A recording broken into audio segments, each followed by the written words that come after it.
Good day, Earth, and everyone around the world.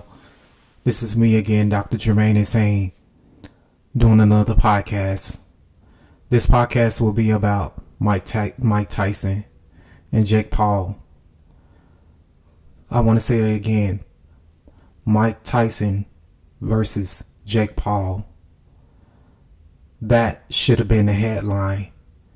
But instead, it was Jake Paul versus Mike Tyson.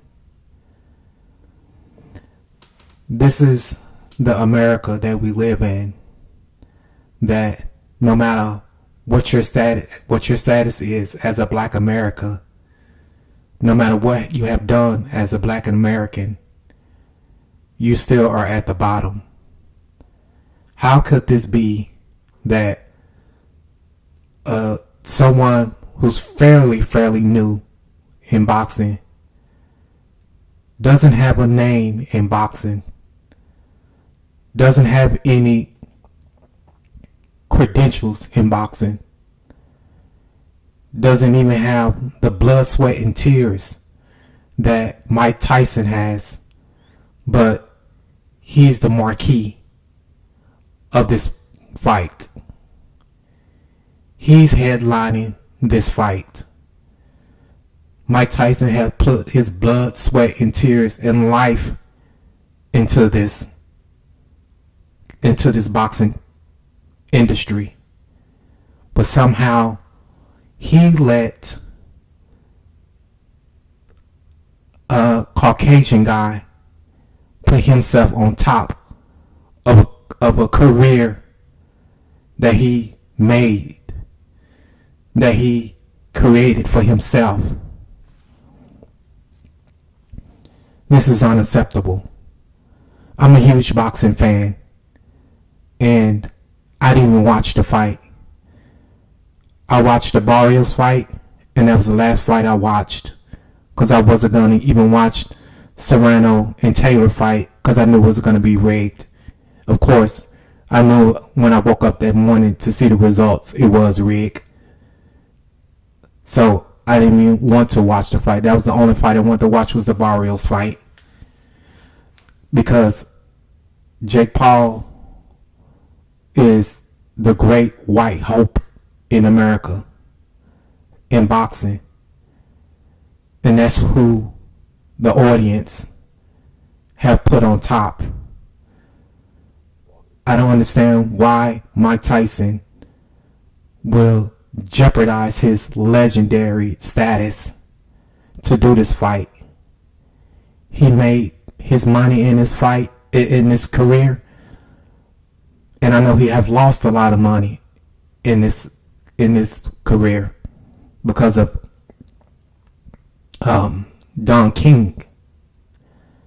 But at the same time, he has revamped himself and rejuvenated his whole life, have his own marijuana business, and for him to step into the ring at the age of 58 years old with health problems just to put himself at the bottom for $1.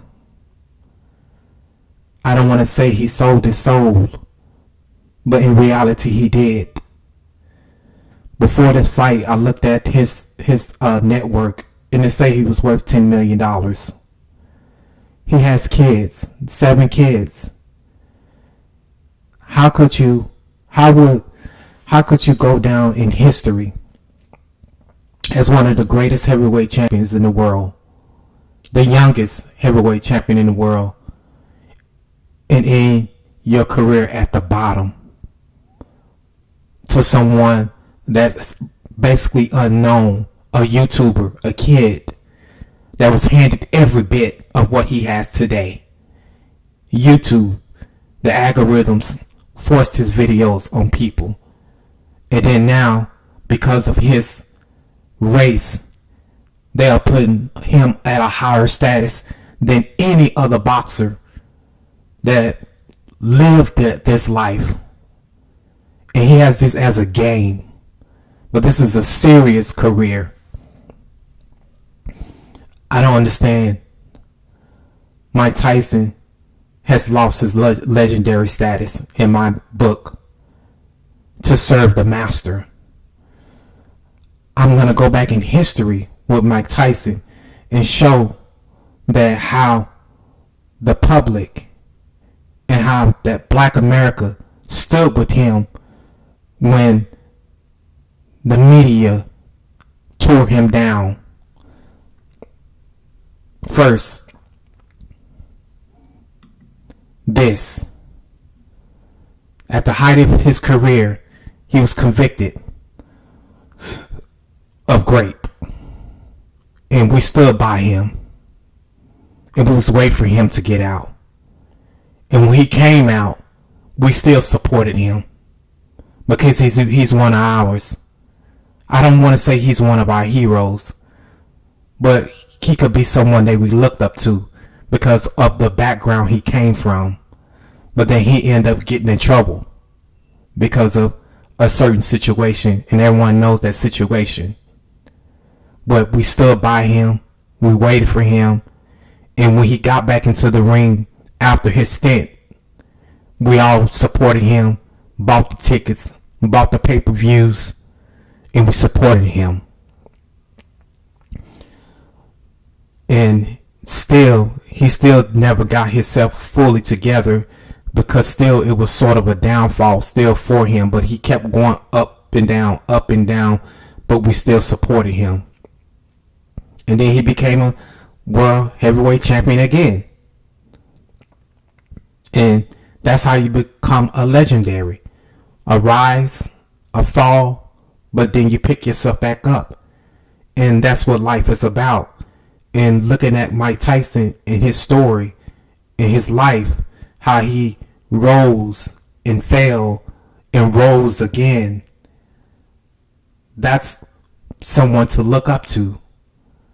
We all fall short of the glory of the Most High, but through his grace and his love, he picked us back up. And Mike Tyson did that for himself. And then he ran into this situation. This part, that's a disgrace. Where he bit Evander Holyfield's ear off in a fight and was banned from boxing. Could never box again after this, which was a disgrace. But we didn't throw Mike Tyson to the wolves. We still said, that's okay. He made a mistake. Even though when the media tore him down, we still, as a Black American community, held him up and said, that's just a mistake. But Mike Tyson seems to not care about his legacy. Why would you sell your legacy to please the master? The person that held you down, the person that locks you up, the media that drug your name through dirt, but you still want to serve this master. You, Mike Tyson, said your net worth was worth $10 million.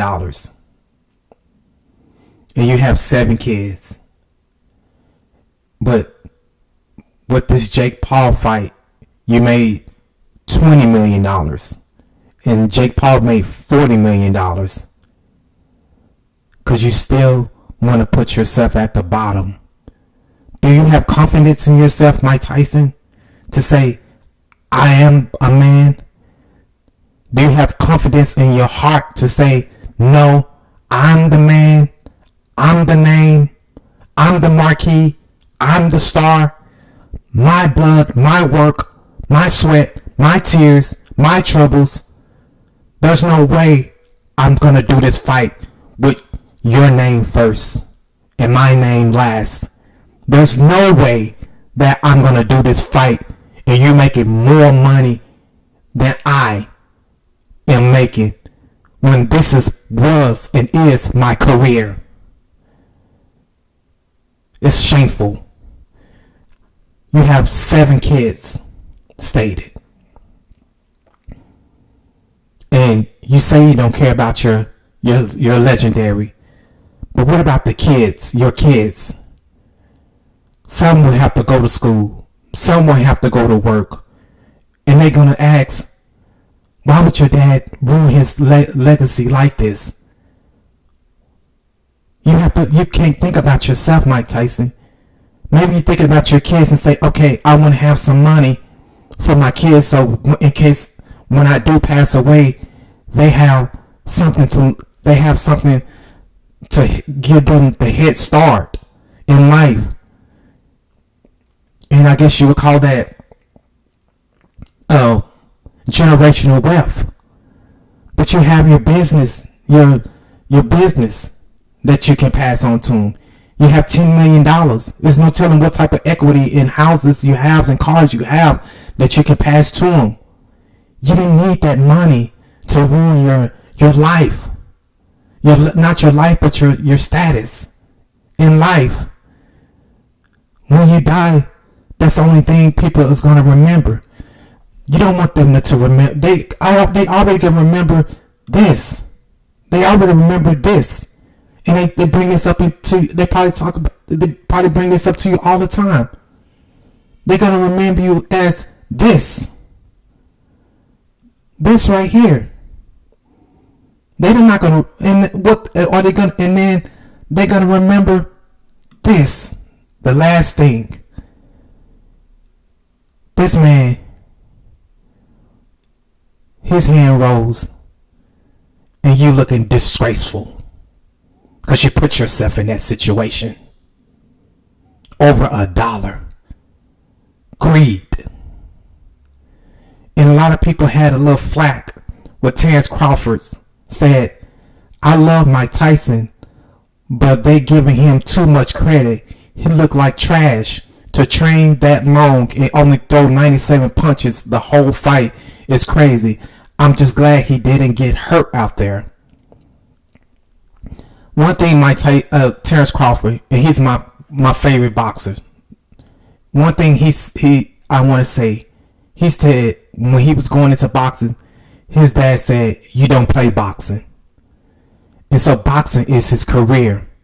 And all boxers that have a career in boxing should be saying the same exact thing, that you shouldn't have done that. Keep your status. Keep your glory. Because they took it away many times, Mike Tyson. Don't let money ruin your career, your status. Don't let it ruin your family. 50, 60 years from now, when your grandkids say, oh, Mike Tyson was my great-great-granddaddy. And people look up, oh, your dad was a rapist. Oh, your dad was a cheater. He bit someone's ear off. Oh, your dad was 58 years old. Stroll out in a wheelchair going to a ring to fight because he didn't have enough money to feed y'all. What type of legacy to leave like that?